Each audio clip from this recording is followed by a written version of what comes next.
Alkitab tidak berbicara secara khusus mengenai multikulturalisme, namun dalam kaitannya dengan kasih, kebaikan, kesetaraan, dan keselamatan itu diberikan semua kepada manusia tanpa kecuali.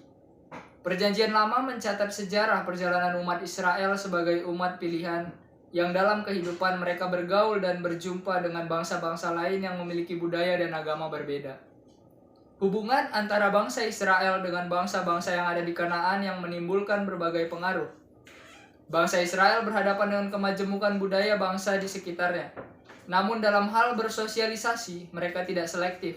Akibatnya, budaya-budaya bangsa sekitarnya yang negatif membawa bangsa Israel pada penyembahan berhala. Begitu pula di zaman Perjanjian Baru. Melalui pengalaman dijajah oleh bangsa lain, Israel pun harus bergaul dan hidup bersama bangsa-bangsa lain. Misalnya, bangsa Persia, Yunani, dan Romawi. Pada zaman Tuhan Yesus, dia membawa pemikiran baru tentang pentingnya inklusivisme. Yesus tidak menutup diri dari kemajemukan kebudayaan. Yesus tidak memandang latar belakang budaya. Yesus tidak memandang suku maupun ras. Ia berkenan menerima semua orang dalam pergaulan multikultural. Dalam perkembangan selanjutnya, perbedaan bangsa dan budaya menyebabkan perselisihan, yaitu antara jemaat yang berbudaya Yunani dan Yahudi. Namun Paulus menegaskan bahwa tidak ada lagi Yunani atau Yahudi. Tidak ada seorang bersunat maupun tidak bersunat. Semua orang sama di hadapan Allah. Tidak ada budak atau tidak ada orang merdeka. Semua menjadi satu jemaat di mana kepalanya adalah Yesus Kristus. Multikultur adalah kenyataan yang sudah ada sejak dulu. Allah menciptakan manusia dalam keberagaman dan menganugerahkan hikmat dan kemampuan untuk saling beradaptasi membangun kehidupan. Perkenalkan, nama saya Almia Timerani. Di sini saya akan menjelaskan gereja dan multikulturalisme. Gereja Kristen di Indonesia adalah gereja multikultur, konsep masyarakat multikultural dan multikulturalisme secara substantif tidaklah terlalu baru di Indonesia. Jejaknya dapat ditemukan di Indonesia melalui prinsip negara berbineka tunggal ika yang mencerminkan bahwa Indonesia adalah masyarakat multikultural tetapi masih terintegrasi dalam persatuan Azumardi Azra, identitas dan krisis budaya. Dan selanjutnya ada multikulturalisme adalah cara pandang yang menjadi ideologi yang harus diperjuangkan dan diwujudkan. Mengapa harus diperjuangkan? Karena sejarah mencatat terjadi dominasi antar manusia, suku, bangsa, budaya maupun geografis. Hal itu melanggar hak asasi manusia dan demokrasi. Pada pelajaran mengenai HAM, kamu telah belajar bahwa manusia diciptakan Allah sebagai bentuk bermartabat yang bebas dan merdeka. Oleh karena itu, tidak ada seorang pun yang dapat merendahkan dan menolak keberadaan sesama karena alasan perbedaan latar belakang.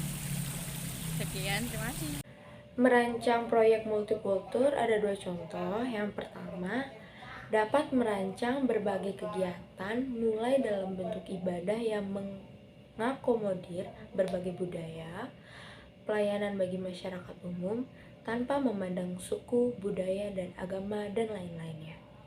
Yang kedua, kebiasaan yang terpelihara di gereja masing-masing, misalnya di persekutuan remaja dan juga pemuda. Perkenalkan, nama saya Marni Reviana Rifanang R. Di sini saya akan menjelaskan materi gereja dan multikulturalisme. Poin keempat yaitu belajar dari Yesus. Yesus menjadikan multikultural sebagai wacana perjumpaan antar manusia yang dapat bergaul dan saling bekerja sama dalam kasih. Mengenai sikap Tuhan Yesus ini, kita dapat menarik beberapa pokok pikiran dari Hope S. Anton mengenai multikulturalisme diantaranya. Yang pertama, kesetiaan Tuhan Yesus ditujukan kepada Allah, bukan kepada lembaga agama dan praktik agama yang sudah dilakukan sejak turun-temurun.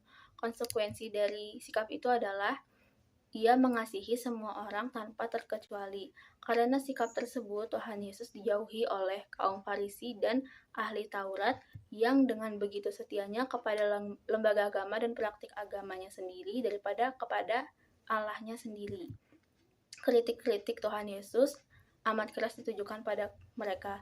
Praktik agama dan ajaran agama bukan hanya dipelajari, dihafal, dan diwujudkan dalam penyembahan, namun terutama harus diwujudkan dalam kehidupan dengan sesama manusia.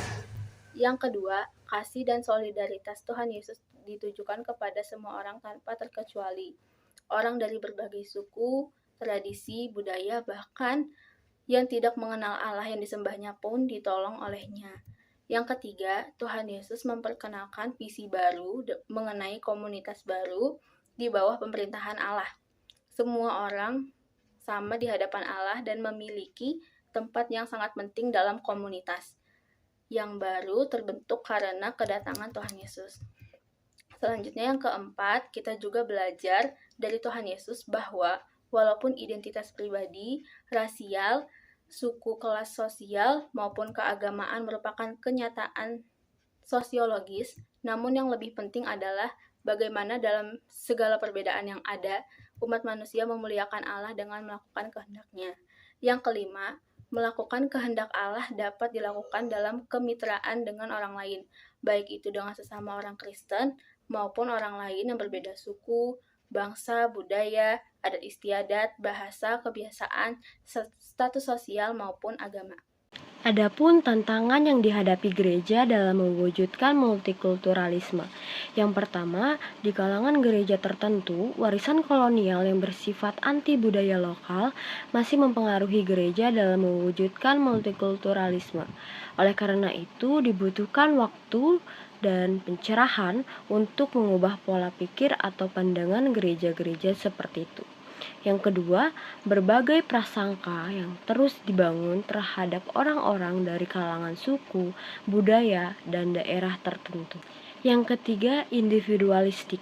Berbagai tantangan dan beban hidup yang berat menyebabkan banyak orang lebih mementingkan kepentingan diri sendiri maupun kelompok.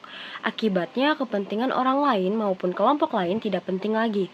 Namun, pada sisi lain, masyarakat masa kini yang mengglobal memiliki satu ikatan solidaritas yang diikat oleh media sosial seperti Twitter, Facebook, Instagram, dan lain-lain.